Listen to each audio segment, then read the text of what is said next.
How many team were there in the hackathon? Wow, I think at that point of time it was like 500. Then y'all got number one. One in that track. Wow, okay. And all of these are international teams. The international teams. Kick their ass lah. Hey, don't say that, man. But yeah, lah, okay lah. If you put it that way, okay lah. Okay, got it.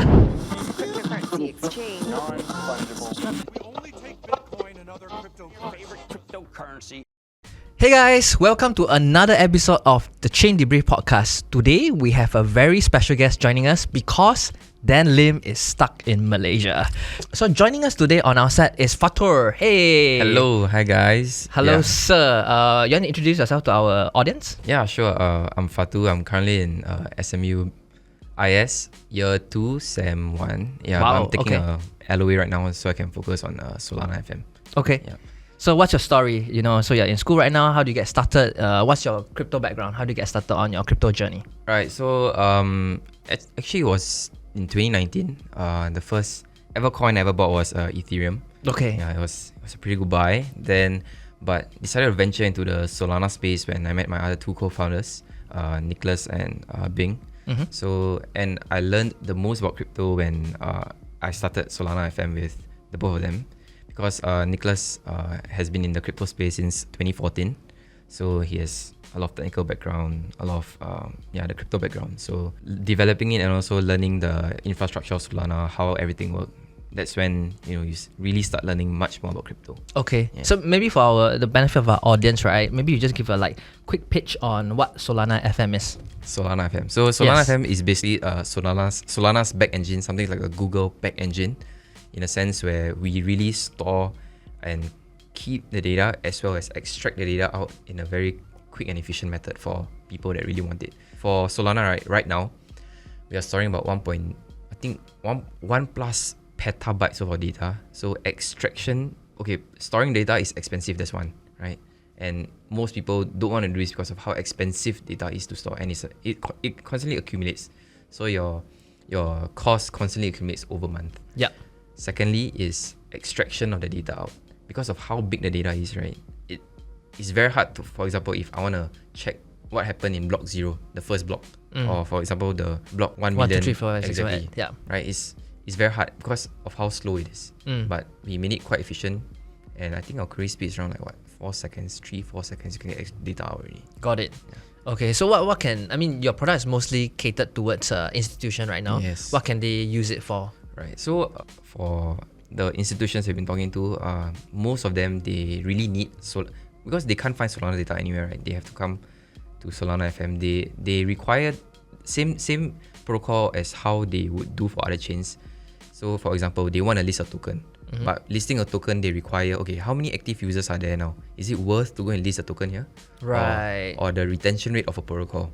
Or for example, the TVL of a protocol, right? They have to find this kind of data to ensure that it's safe for... It's optimized. Yeah, it's optimized. Yeah. It's good for people on centralized exchanges to go and buy it.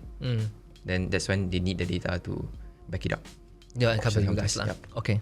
Are there any stuff that you can share in terms of any B2C use cases? Use cases. I think the easiest one would really be whale transactions, right? Yeah. When we first built the product, that was actually on my mind the whole time. I was like, okay, I need to find the whales. I need to go and follow these people. Yes. Right. So we actually have a query. Then you can just type in the address.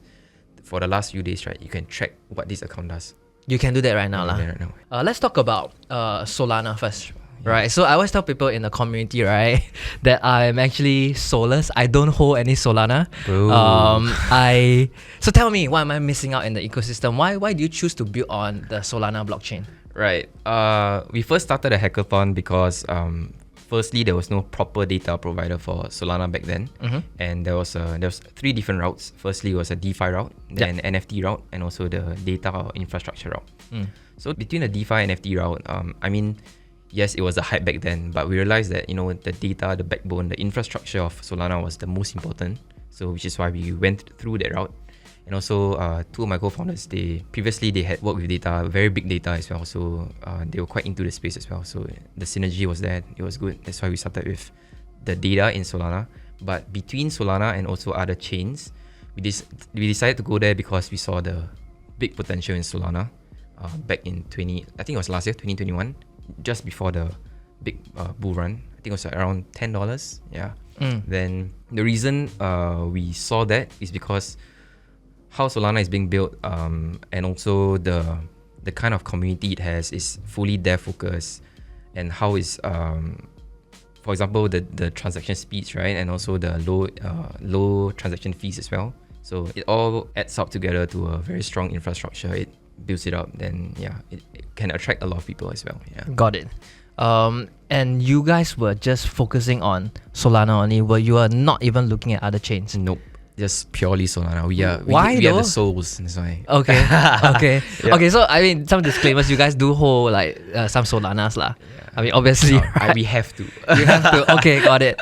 But you mentioned like you saw the big potential in Solana blockchain, right? So walk me through a little bit as a non-holder. Right. How would you convince me like you should look at it from a fundamental perspective? What am I missing out right now? So for us, we are very data focused, and we look things in the point of view of, I wouldn't consider us data scientists, but we try to look at things like a data scientist.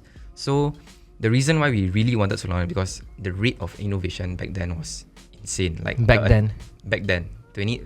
Hold on. So in 2021, it was really insane. The run up was crazy. So right before, like the number of active wallets increasing, the new number of wallets, the programming activity, and all that, we could see like that there is going to be a big uptrend back then, especially with Solana running so many hackathons. It provided the tools, the infrastructure for these people. The incentive for Solana. Exactly. Yeah. So I think during our hackathon, it was up to 5 mil worth in prizes. Yeah. So that's when we saw, okay, Solana is really the one. When you talk about the hackathon, meaning the hackathons run by Solana Foundation, right? Correct. Yeah. Okay. And then you all took part in it, and then you all built SolanaFN, the first product lah. Yes, correct. Okay. Solana itself, everyone knows crazy transaction speeds, right? And maybe for those that don't really understand what's the advantage, right? It really helps with trading, right? For arbitrage traders, for example. And one of the projects that's really insane speed is Mango Markets. You can execute a trade in 0.4 seconds. So within that time period, right, you can really make, if you're an arbitrage trader, right, you can really make a lot of money within the ecosystem itself. Got it. Right. And next thing is really come on gas fees. It's almost negligible, right? Yeah. So whenever you buy a NFT, for example, on Solana Magic Eden, it's like you don't even need to care about gas fees at all. You can just keep it or flip it. Yeah. Usually people flip it. Okay. Got it. Are there any other interesting protocols that you think that I should totally, you will show it to me today? I think if you want to start trading, you want to start buying, and really explore the whole ecosystem, I think Mango is the best, one of the best. Documentations are good, the UI is good, and there's really a lot of opportunities for you to make money. For example, like funding rates, the kind of strategies right there. Yeah, and the community is very good, so they always share their strategies on Twitter. Got it. Just go and follow them. At that point of time, I think there was lending and borrowing wasn't like a mainstream thing in Solana back then. Not yet. Yeah. Until Solan came in, they made it so easy for people to lend and borrow. It was very safe. And now they're introducing even isolated pools, that kind of stuff. And the best thing is when they drop alpha, is like, okay, they always meet the target, right? And when they do drop alpha, or the next big product is really quite big. I think today they just teased about an NFT or NFT staking or something like that. Oh my god. Got it. I'm excited for that. For NFTs itself, I think those that can connect NFTs use case to GameFi. So maybe portals, right? Or DJ Ape. Yeah, I was actually gonna buy DJ Ape, but then oh my god, I missed the boat. I really missed the boat. So it was 30 something, and now I think it's 67. Portals, I think it was I bought it at like 8, 9. Now it's like 60 something, 70 something. Yeah, so those use cases where you can connect to GameFi, I think is going to be the next big thing in Solana right now. Got it. Okay. You spoke about, there are a lot of developments and innovation, right? But I mean, with all this innovation and activity, right? So recently, those that are following the Solana blockchain, right, will know that there are a few instances where Solana went down. Yeah. Quick thoughts. Yeah. Because a lot of blockchains, so like people always say blockchain, Bitcoin has never went down, Ethereum has never went down before, right? Okay. And Solana went down a couple of times. Yeah. I mean, in the end, it's still a new blockchain, right? It's just in the space for 2 years. But if you want to compare like apples, right? Yeah, I mean it went down. Yes, definitely. But to me, I think it's still new, and the use case for Solana in the real world is still there, right? In terms of GameFi, metaverses, and also trading derivatives right there because of how fast it is. So I think give it a chill pill, man. You know, give it a while. No. So you're 2 right. years. So to me, I feel like yes, I have nothing bad against Solana. Yeah. I feel like Solana has battle tested. The rest of the chain actually, right, haven't battle tested yet. Fair. I feel like, you know, a lot of other chains, they say they can sustain X amount of transaction per second, right? Actually, they haven't been tested. But Solana, yes, and unfortunately, there are a few instances that, you know, the whole blockchain went off for a while lah. So that's something that I think some people are saying like, hey, you know, maybe Solana is not that great, I guess. But yeah, I mean, you're right. So they're a new blockchain, and we should give them some benefit of doubt. Yeah. I wanted to get your opinion on. Do you think developers are moving from one blockchain and one ecosystem to another ecosystem? Right. Okay. Okay. Honestly, to me, developers are they're still humans, right? They still have emotions, so they still have attachments towards what they love. Okay. So, for example, right. So you're trying to say like, okay, I'm an ETH developer. What? Maybe I want to change to Sol one day. Yeah.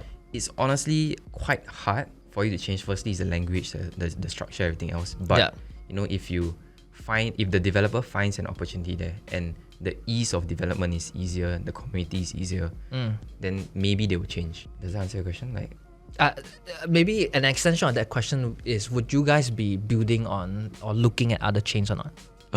You cannot say. Sensitive building question. on other chains or not? Because I mean, right now the brand is SolanaFM, right? Yeah. And like Avex FM. I don't know, maybe.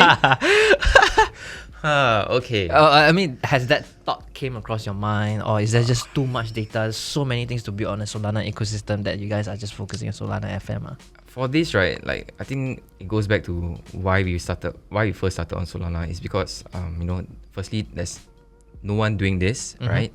And to us, Solana is a constant battle every day because we're learning new things every day. It's a new blockchain, and we love to solve problems for us. So which is why we love building on Solana, right? I also like ask this question to my other co-founders. So then usually the answer I get is like, bro, Terra's boring, or you know, FX is boring.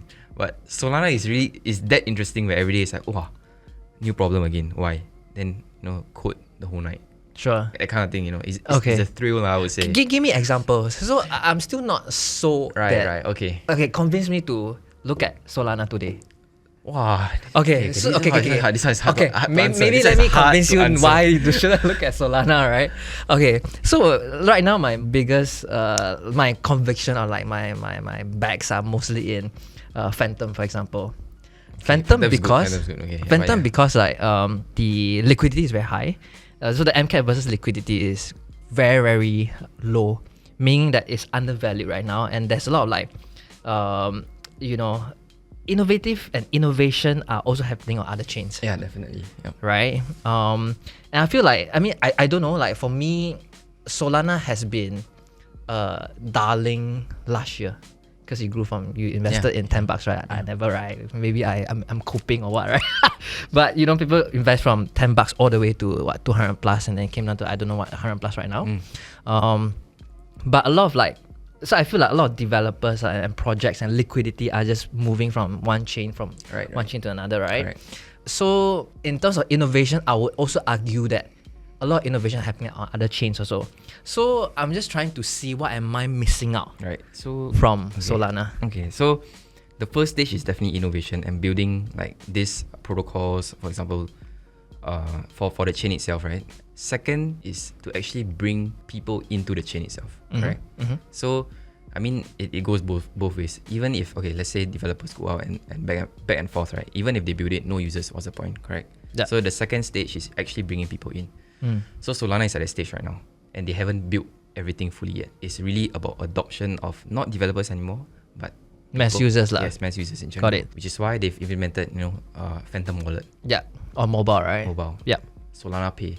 Yeah. So that is the next stage of the next wave of Solana.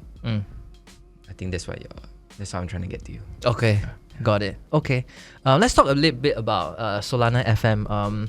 What can you do on SolanaFM for people who audience who are not familiar with the Right. product? So SolanaFM is basically just a data provider where you can just query things on Solana itself. So simplest things like, okay, what are the number of transactions happening today?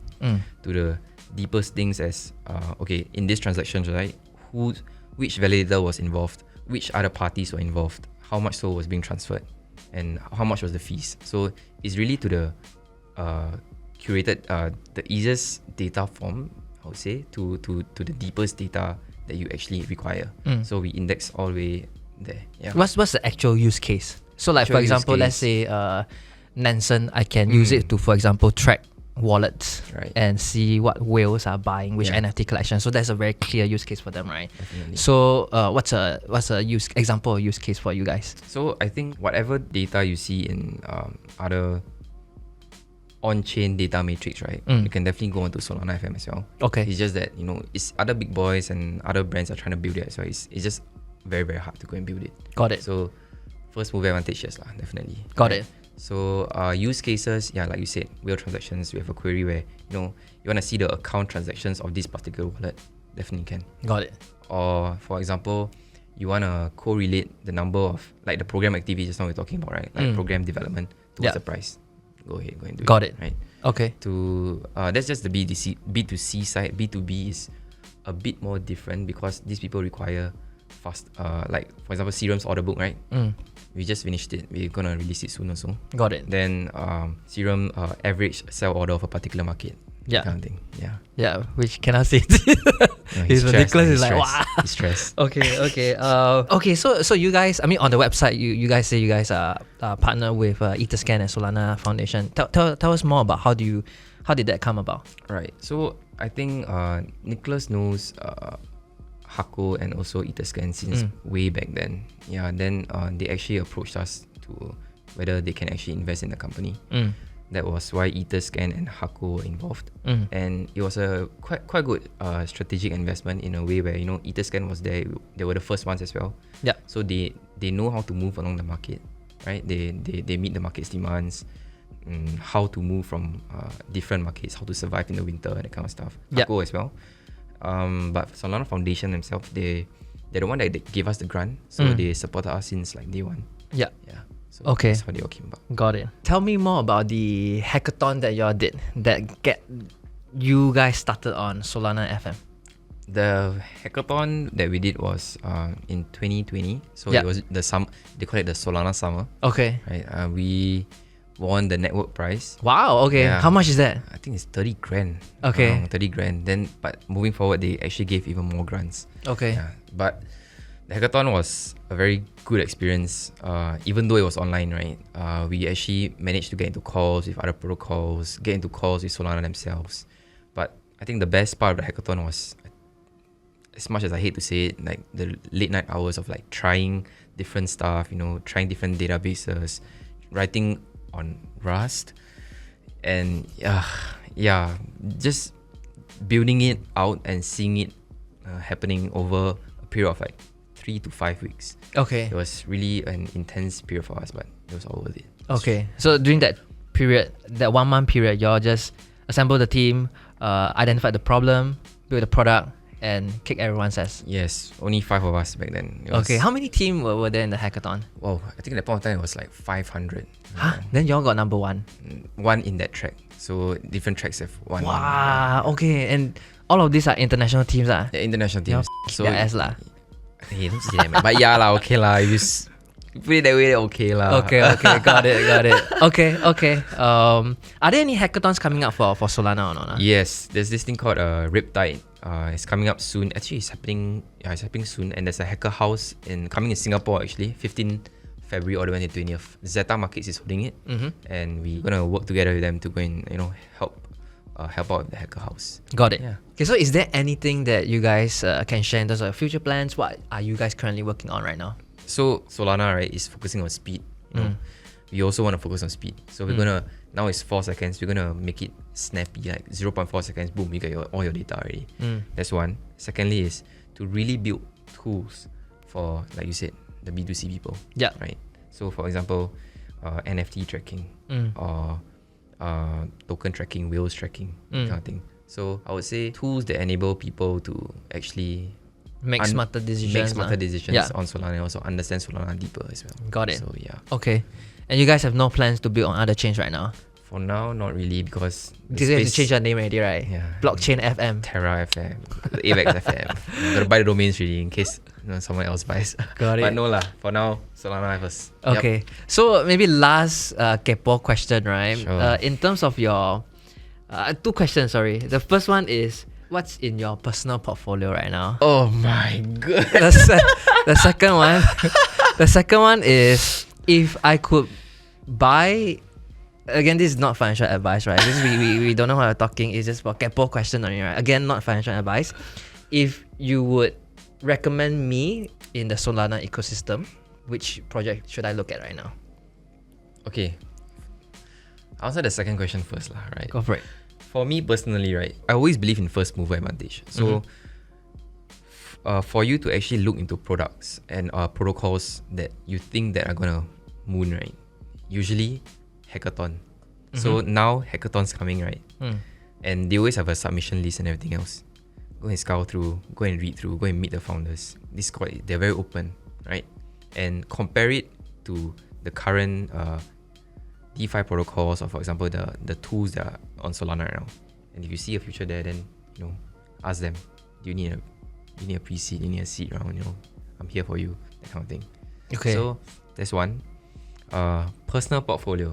Right? No. So you haven't answered my question. Oh, which ones? Protocol that I should check out?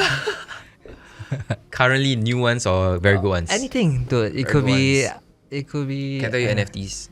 NFT lah. NFTs. Okay. Okay. Personally, for myself, I'm really bullish on GameFi and also metaverses. So okay. Those NFTs that link these two together, the use cases, portals, Degen Ape especially. Degen Ape and their I think the derivative Degen Trash Pandas as well. Okay, and your personal portfolio? Like, you can just roughly share lah. I still stick to my I don't call it stable coins, but those ones that are really quite stable, I would say. When you compare in the market itself, so BTC, ETH, and I consider Sol quite safe lah, because I know it's really a moonshot. So I keep this portfolio that I don't touch at all in a ledger. Yep. Then the ones that I constantly am buying and buying low, like everything it dips, just keep buying, is Terra, Avex, SOUL as well, Sol. Yeah, it's a new thing. Okay, got it. And basically all the GameFis are Got Engine, it. So you're big Mana, on Sand. you're big on metaverse lah. Metas. Got it. Yeah. Thank you so much for watching. I hope you guys enjoyed the show. Hopefully you guys learn a bit more about the Solana ecosystem. You guys want to learn more about it, do check out solana.fm. And please, if you are interested, get some souls. Don't be a soulless man like this fella here, right? What he just said. So thank you all so much for tuning in again. If you haven't already, please drop us a like, share and subscribe. Drop us a comment. We read all of them as well. I'll see you guys in the next episode. Bye-bye.